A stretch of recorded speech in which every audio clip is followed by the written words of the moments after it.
Hello YouTube, this is Morgan Airspeed Prime here with my next Avatar news update video. This one's going to be all about the Avatar RPG coming out from Magpie Games. You've got a few bits and pieces of information on this. First is the date the Kickstarter is going to go live, so you can actually pre-order this. I suppose we'll find out the full details about it at that point in time as well. We have a title for the game, Avatar Legends, as well as details on how to get your free copy of the Quickstarter guide for the game.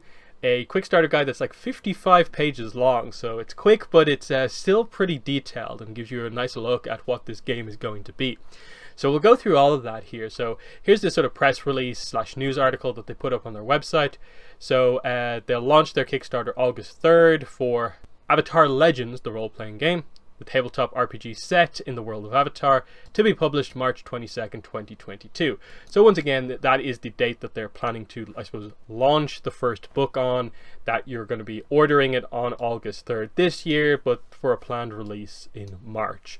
So that's kind of cool that they're committing to that ahead of even giving out the Kickstarter details.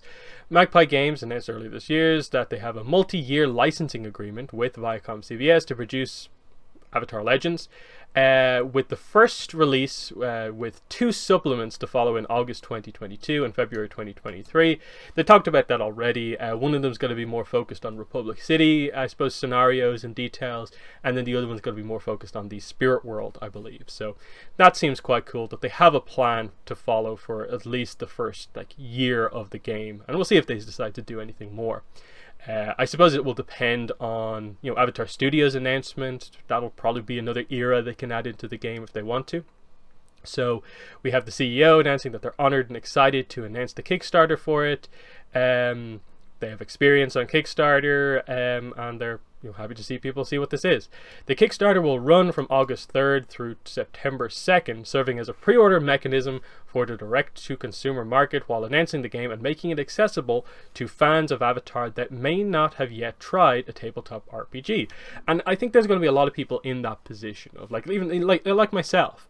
I know of tabletop RPGs, but I've never played one myself. So reading the Quick Start guide was like a mass amount of information and really unfamiliar with these type of games, but it was really cool and interesting. So you can see here that they're really planning to make this Kickstarter as accessible as possible so that as many Avatar fans as possible will find an interest in this game. So that sounds really cool. They're gonna, I suppose, try their best to make this sort of on-ramp to playing these games as easy as possible.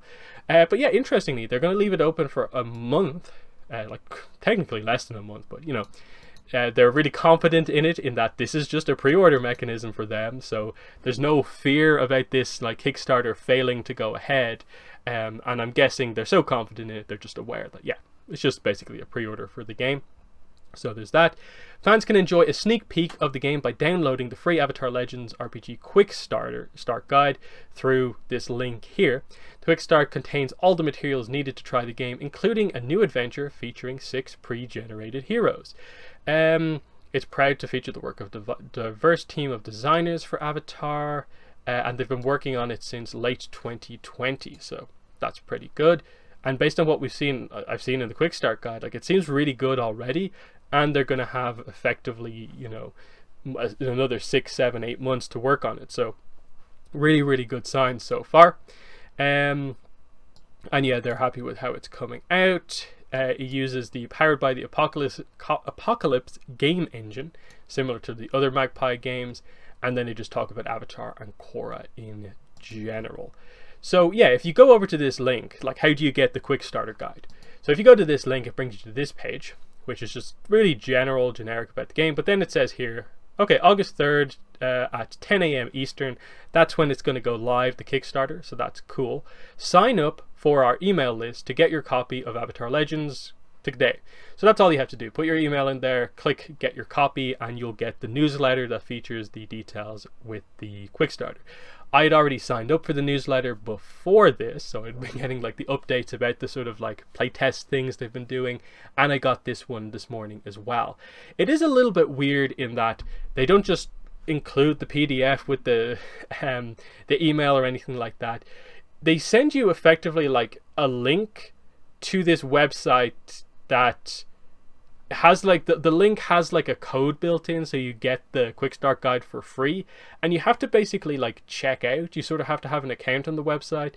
It is really quick. You just have to put in your name, email address, password, and then literally the checkout process is just this thing costs 0, checkout, yes, download link. So it is pretty easy, but there's a few steps to get through it. It's not just like, in a way, why don't they just have like a link to download PDF here?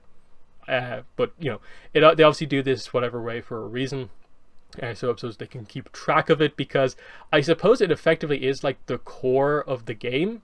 So they don't just want it to be a public thing that's really easy to access. You have to do a little bit of work to get it, but it's fine.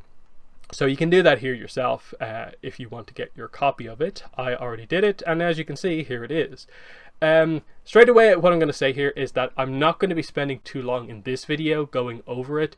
I do have a plan to do a live stream on Saturday at my usual time. Again, I'll plan this on the channel a little bit later on, but this is the details basically. So my usual live stream time, I will be going over this in a lot more detail, because obviously I haven't done a live stream in a while, and this seems like actually a good topic to do it on. So we'll just really quickly go through it so you get a sense for what it's like. So really nicely done, Avatar Legends role-playing game. Aang and Korra, nice images. Now it is mostly using stock imagery, but I think it's nicely put together. Here's the table of contents: the world of Avatar Legends, starting play, character creation, playing the game, running the game, and then a whole section on the specific adventure here as part of the Quickstarter. So it's called the Forbidden Scroll, and this is a scenario that you can use if you want. But obviously the idea of the game is that they'll have multiple, I suppose, built-in scenarios to use if you want, or if you really think you know your avatar, you could just go ahead and make your own story and so on. So it's about how easy or not you want it to be. Really, I suppose it's about how much pressure you want to put on the game master to construct all of this story necessarily. So play materials, pre-generated characters, blank playbook. So most of it is here, but it's I think the main gist that you get is that obviously there's probably going to be multiple scenarios in the game, suggestion scenarios, and then a lot of the sort of moves and like detailed abilities are not here, so you only have like a couple to work with here, but I think in the end game there's going to be much more. So again, they even have wrote a little bit of like prose here for the pre-generated characters. So this is, I suppose, effectively just sort of quote-unquote canon version of the story, which is basically this cool story of like your team of player characters goes into the Dragonbone catacombs attempting to steal a scroll with the intent of trying to sort of save some of the Fire Nation history from the tyranny of the Fire Nation. This is during the war period, so this is while Aang is still in the ice, Ozai is in power, and you're trying to save the history here. So that's kind of a cool setup, somewhat like minor, but also still kind of like, that's a cool idea for an adventure. So they covered the kind of world, the heroes. So it's meant to be here, like if you're not familiar with the world of Avatar as well as if you're not familiar with RPG games. So they cover the nations here, the different eras. You can see Kyoshi era, Roku era, 100-Year War era, Aang's era, Korra's era. And you can see like Aang's era is set after the events of Imbalance, so that's kind of interesting. Korra's era is set after the events of Runes of the Empire, so it's as up to date as it possibly can be. Even the Kyoshi era is set after the events of Shadow Kyoshi, so they know all the details here. That's really good to see. They have a whole new to RPG section, starting to play, different scope. The idea of like, you can have it be just set in a single building if you just want a small scale story, set across like a few different locations in a giant city, everywhere. So you can choose to go as big or as small as you want, and they kind of go through just the details of like, how on earth do you plan a giant journey like this? Because that's effectively what you're trying to do in a game like this, is to tell a story with your own characters equivalent to the stories we've already seen in Avatar. And how do you go about that? So it's a little bit of a sort of writing thing, how you go about creating the prompts for your story, character creation, and the different sort of classes, or they call them playbooks for the different types of characters: the bold, the guardian, the hammer, the icon, the idealist, the successor. Naming the characters, and some like suggestions here, kind of interesting for the different nations. Training, the background of your character, and it all affects, I suppose, how things go when it comes to actually playing the game. This balance meter seems pretty cool, and so on. Again, it's quite detailed for even being a quick start guide. We're only 13 pages in, and already there's all of these sort of mechanics going on. Moves, fatigue. There's more on the balance moves, basic moves, plead, intimidate, trick, more classic RPG stuff. Combat moves, techniques, bending, and so on. Growth, running the game, like even stuff like this is kind of nice to see. Just like as a GM, how are you expected to manage all this stuff? What is exactly your role? I like that it goes back to basics and tells you everything. Tips on like how if the story sort of like grinds to a halt, how do you get it back going again, what you're expected to do to keep the story flowing, how to handle NPCs in the story, and then more details on the Forbidden Scroll adventure itself. So there is a kind of cool piece of information which I guess is technically canon. Royal Caldera City, also known as Harry Vulcan. I don't remember ever hearing that before, Harry Vulcan, but I guess they do have some access to new information here. That's kind of interesting. So it's up to you about whether or not you interpret it as like, oh, during this era, are these characters canon or not? But still kind of interesting. Using this adventure, how does it work? They have a whole really nice setup here of like, different Fire Sage characters. There's a gang in the city. There's a gang of street kids as well. Different ways to handle the whole thing. There's a clock, so there's a sequence of events in this specific story that counts down of like as you go through the day. That like you don't have forever on this story, so you have to do it quite quickly. And the setup for like how you got here, because I think the idea of this story is that you actually start out sort of after you've been captured. So the backstory is like, how did you meet your fellow players, and what are your backstories, and how do you get out? So that's kind of cool. They cover the details on the major NPC characters, and they have systems in place as well.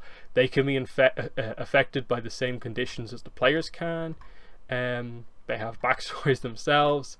There's important locations and so on. Yeah, the Fire Lord's palatial residence is located on a barren hill in Harry Vulcan. Harbor City, there's some nice details here, and the idea of like, even if you're not necessarily a fan of RPGs, it looks like there's going to be really, really solid like just Avatar world building information in here. Now, whether or not how canon or not it is, like I'd like to know a little bit more about are they just like, where are they getting this information going on and so on. But here we go. Yeah, the First Lord's Harbor City, Harry Vulcan kind of area here. So that's kind of cool. Just full information on the scenario, effectively. Fire Lord Ozon, Azulon reference. NPC locations, Zoryu Park. Even this little thing here is filled with lots of nice little information throughout it that I think is just really, really interesting. First Lord's Harbor, underground tunnels, there's the scroll itself, GM advice for kind of handling this specific story, basic moves again, balance moves, combat moves, and then campaign creation worksheet. So this is, I suppose, the sort of information you have in place when you're starting the game, of like, that's an idea of a set story. Here is how you do it yourself. Which era are you playing? How large in scope is the story? What do you guys want to focus on within that? What is the kind of plan of action? Defeat a villain, protect a place, deliver something, whatever. What are the inciting incidents of the story? Specific locations, allies. And then here are kind of completed character sheets for the pre-generated characters. So Teak is he's a bold character. So you can see he's a waterbender. He uses water whips primarily. Here's his fatigue meter. You can see the bold gets +1 creativity, +1 focus, and and you can see the situation here. Here's some of the specific moves for this kind of category. And again, because the bold is more the leader character, they have this whole legacy of excellence thing, where you could see, you know, what's going on here, fighting techniques, and so on. And you go through the different characters here, and again, they all have their own little backstories, which all seem kind of interesting if you go into it in detail. Again, like I said, I'll probably go through that a little bit more on the stream on Saturday, but for now we'll just take a quick look through it. So they're the set ones. Now here's the generic ones. So you can see the bold, but put in your own name. What is your backstory? What is your demeanor? Training is basically, do you want to be a waterbender, firebender, earthbender, airbender, weapons expert, or technology expert as like your mode of combat, I suppose. Your stats, I think you get like 1 or 2 stats to add to stuff, so you can go like an extra +1 here, an extra +1 there. There's your balance meter, conditions. I haven't really looked too hard into what exactly the balance stuff is, but anyway, there's that. Choose 2 of these moves, and again, there's probably, I think, going to be more in the end, because what they don't really cover, and I think they explain it somewhere in the book, is that if you choose like waterbender, there are in the final book going to be specific waterbender like skills, but they're going more generic here, so which I suppose makes sense. So all this extra stuff, I think they just advise you to sort of like kind of almost ignore adding in extra attacks, because they're not listed here in the starter kind of quick start guide, but they will be in the final book. You can see the guardian is done very differently, so the characters are very, very different, because the bold has this legacy of excellence kind of checkbox stuff. The guardian has protector's burden, which is like name your ward, and then you do all this rolling to decide how devoted or not you are to your ward. The hammer has like name your adversary, bring them down. The icon has burden and tradition. The idealist has never turn your back, of like you have ideals that you have to stick to. And the successor has a tainted past, and like you have to pay homage to whatever. So it all seems like really, really detailed. Like, I'd highly recommend it. Just like if you're sort of into just like world building of Avatar, the details, and if you like RPG games, definitely sign up for the newsletter and get yourself a copy of the Quick Start guide, because it's just kind of interesting to read. And then like if you are just in general interested in the concept of this game, of course this is the way to get yourself an early start on actually playing this game. Even myself, who's like, I've never been the most interested in these type of RPG games, like reading this guide is maybe you could be like, okay, I think I'm kind of on board to where even if I'm maybe never going to play the game just because I don't really have a group to play it with, I'm probably going to actually support this Kickstarter and get these books, just because it looks like there's going to be like, at the very least, a couple of place names and maybe names of groups or something like that we've never heard about before, that are kind of new, that are sort of canon, and I like that idea. I really do. So pretty positive for me overall. And again, August 3rd is when the Kickstarter is going live, so that is in like 3 weeks or so. So we don't have too long to wait on that. And yeah, that should be fun, because obviously when it hits August 3rd, Kickstarters, like a lot of the companies, they do really nice Kickstarters. There's going to be a lot of extra information, I suppose, on things. We'll see what their stretch goals are. And it's just going to be very interesting to see like how successful it is. Like when it launches, what is their goal compared to like some of their other projects? Because they clearly know this is going to be a success because it's Avatar. And the question is now going to be, how much of a success is it going to be? In that there's probably going to be some crazy stretch goals in the end, and I'm wondering what there is actually going to be. So I'm guessing you're going to be able to either buy just the standard book, you're going to be able to sort of like basically pre-order all 3 books, and then there'll be like stretch goals to get like extra stuff to help with being a GM, or like paper material to play it out. I suppose stuff that will like prevent you having to, like when you get the game, print out a lot of paper, that they'll give you that stuff already like pre-printed or something like that. that seems like the ideal stuff to do as part of this. But we'll see. Maybe they will do a lot more Kickstarter extras if they get really successful. But yeah, that's pretty much everything I want to say here. In the comments, let me know what your thoughts are on Avatar Legends RPG. Have you checked out the Quickstart guide? What are your thoughts on this? Are you going to be checking out the Kickstarter when it comes out? And then, yeah, once again, we'll have a stream on Saturday where we'll go through this in a lot more detail. So join me for that if you are interested. But that's been the video. Thanks for watching, and bye.